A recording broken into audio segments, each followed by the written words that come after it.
What's up, you friggin' geniuses? So, in this video, I'm going to teach you how to translate word phrases to expressions with integers. So, don't worry, these aren't too bad. All right, so let's do this first example.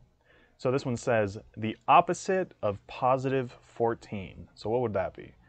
So here's a starting point, okay, positive 14, but we want the opposite of positive 14, right?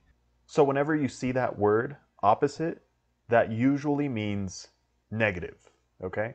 So that would be negative 14, right? So that would be your answer. Let's try another one. Okay, so this one says the opposite of negative 11. Okay, so again, we have a starting point right here. So that would be negative 11, okay? But this one's asking for the opposite of negative 11. Okay, so there's that opposite word again, right? So again, that means negative. So we would have negative 11, okay?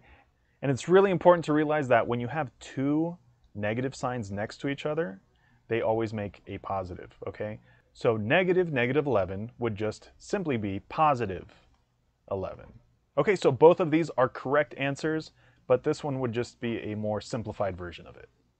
All right, so let's try another one. Okay, so this one's really easy, but I'm kind of setting you up for the next problem. So let's just do this one real quick. 2 plus 7. So that's literally just 2 plus 7. And in case you wanted to simplify this, 2 plus 7 would just be 9, right? Okay, now let's try the next one. Okay, so now this one says 2 plus negative 7. So I can literally just match up the numbers with the words, okay? So 2 plus negative 7. So we just have 2 plus negative 7. Okay, and in case you needed to simplify this, whenever you're adding a negative, just get rid of this addition symbol, okay? So now all you're left with is 2 minus 7.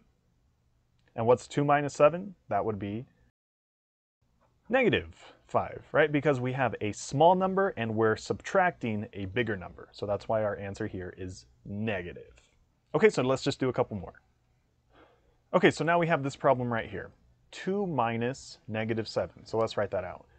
2 minus negative 7. So we're going to have 2 minus negative 7. Okay, and again, in case you needed to simplify this, whenever you subtract a negative number, this thing becomes one big plus sign, okay? Two negatives make a positive, okay? So in case you needed to simplify this, this would just be 2 plus 7, and then 2 plus 7 is just 9. Okay, so not too bad, right? Let's do one more.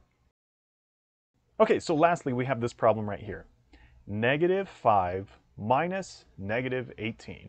Okay, this one sounds a little more complicated, but it's not too bad, okay? So let's write this out. So negative 5 minus negative 18.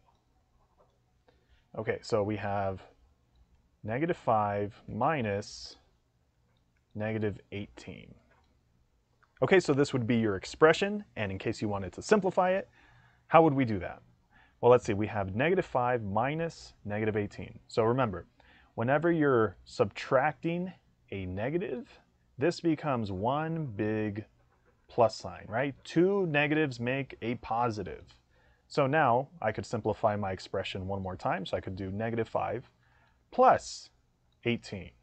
Okay, and how could I simplify this? Negative 5 plus 18? Well, that would be positive 13.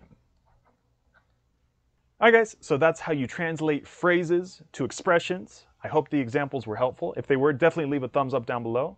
And if you still got questions, leave them in the comment section below, and I'll do my best to try and help you out. Also, there's a playlist attached at the end of the video, so if there's any other topics you need help with, definitely check those out, and I'll see you there.